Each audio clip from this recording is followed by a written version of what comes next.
Hello all, thank you for tuning in to We'll Fix It Team. This quick how-to video I hope will help any do-it-yourselfer that's trying to figure things out on their own, and you've got some tools that seem kind of foreign, but you need these tools. So what we're covering is a multimeter, and this is a digital multimeter, which is real user-friendly for people who don't like to have to go through scales on the analog. I like an analog meter. I love to see the needle sweep over and do what it does, but I'm an analog guy, as I quote Joe Walsh. Let me show you a thing or two right here. Check this out. So you've got a multimeter because you decided that you want to get into using this to probably check things around the house, like your line voltage in your plug-in, possibly even using it to ohm out to see if a light bulb is bad. And I'm just going to show you on one that I use here at the shop, which is real simple. They make this is an auto range. In other words, I don't have to set the actual value of resistance. And let me show you the difference. Because just a quick little rundown. This is direct current. If you look and you'll see that you see this broken line on top of a straight line. Okay, that's showing you a direct current emblem because the broken line is the negative side. The straight line will be the positive. If you want to look, and so millivolts, that's going to be anything between 0 and not even a volt, like 999.99999. Less than a volt is a millivolt. Okay. And then on the volt, where you don't see M, you see just regular volt. This auto range meter can check voltages up to 900 volts. It can do this, and it's auto range, so I don't have to set anything. So I can just put it on the DC scale like this. This is what it looks like on millivolt, and it's just drifting a little bit because it's not a very expensive meter. This is only like $20 offline, but anyhow, it's just something to keep around the shop and beat around. And then there's the voltage scale, and it can measure anything from 0 and 900 volts DC on this meter. I'm going to show you what a different one looks like. And then this, where it see the wavy line right here, that's for alternating current, which would be in a plug-in on a house or coming directly off of an alternator unrectified. And you would see that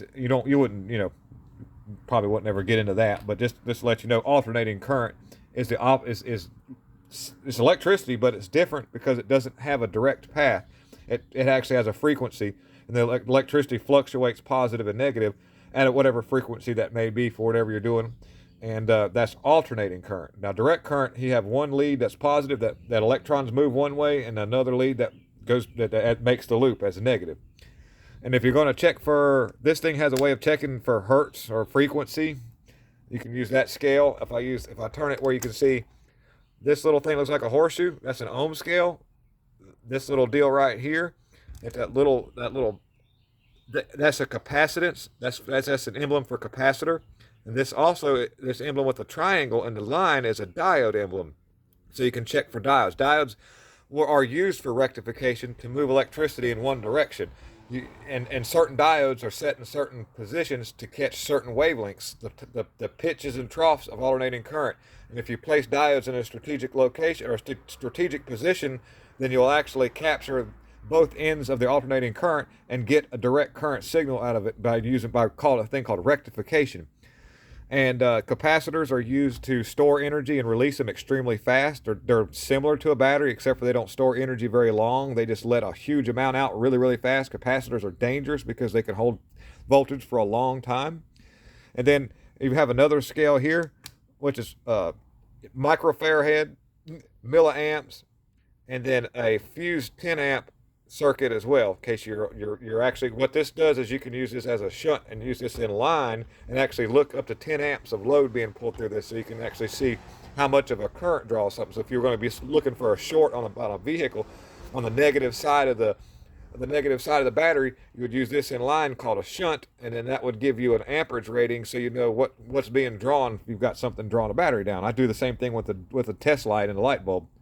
Lights the light bulb up and I've got to draw. Now, your more basic digital meters are designed with a little bit less user friendliness because you have to know a little bit more about the meter. As you can see here, this is called an ohms emblem, and your same thing. You can check. There's a reason why I use the diode setting, because if you use an ohm setting, the diodes setting is a way to actually give you a fixed number. Most diodes are 0.516 resistance, but they only let electricity go through one way. But then this is a 200 ohm scale, a 2,000 ohm scale, a 20,000 ohm scale, 200,000. K stands for 1,000, and then you do a 2 million ohm scale. And if you're working with electronics, there's bands on resistors that tell you the value of those, and so that way you'll know where the resistor is supposed to be, so that you can actually check it and see if it is within range by the bands, the color bands. But DIY guy in the yard probably will never even use anything like this, because we're not into big heavy duty electronics. We're going to be checking to see if our alternator's charging, or if we've got power somewhere on a vehicle. And most of the time you're checking the ranges around 13 to 15 volts. So you would use the 20 volt scale on your DC side. If you'll notice the line right here, it's a straight line with a broken line below it, giving you the indication that this is direct one way, that you're positive and negative. Now, this thing can go up to 1,000 volts if you set it on that 1,000 volt scale.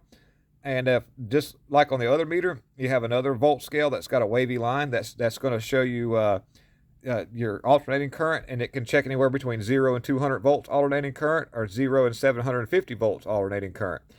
And then you also have a way of checking for the amp draw, but this is another scale of 220 and 1,000. And then the external unit, which would be a plug-in that would come out over here, this is for use when you're using this clamp, this amp clamp. When you put this over one single wire, like if you're going to check for amp draw, you would set this on whatever scale that you're checking the voltage, and you'd clip this on one side of your hot feed wire if you're using a 110 volt circuit. If it's a 220 volt circuit, then of course you would go to the different volt scale, and you'd clamp this on either wire, because they're feeding a current draw either way. But on a 110 volt scale, 110 volt circuit, you would go on the hot side of your circuit, and you would clamp this over it, and that would give you a measurement of amp draw. So just the basics though. If you're going to be working with vehicles and alternators and checking for that, you would go to your 20 volt scale, check for charging, look for around 14 and a half volts is what you want.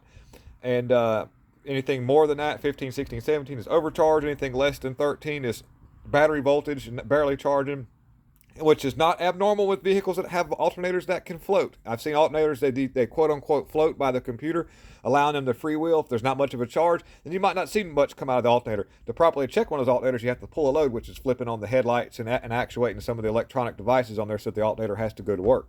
But anyhow, I just wanted to make this quick video on a how-to.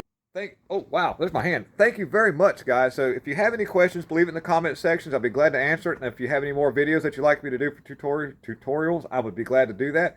And thank you very much for tuning in. Lots of love, guys. I'm out.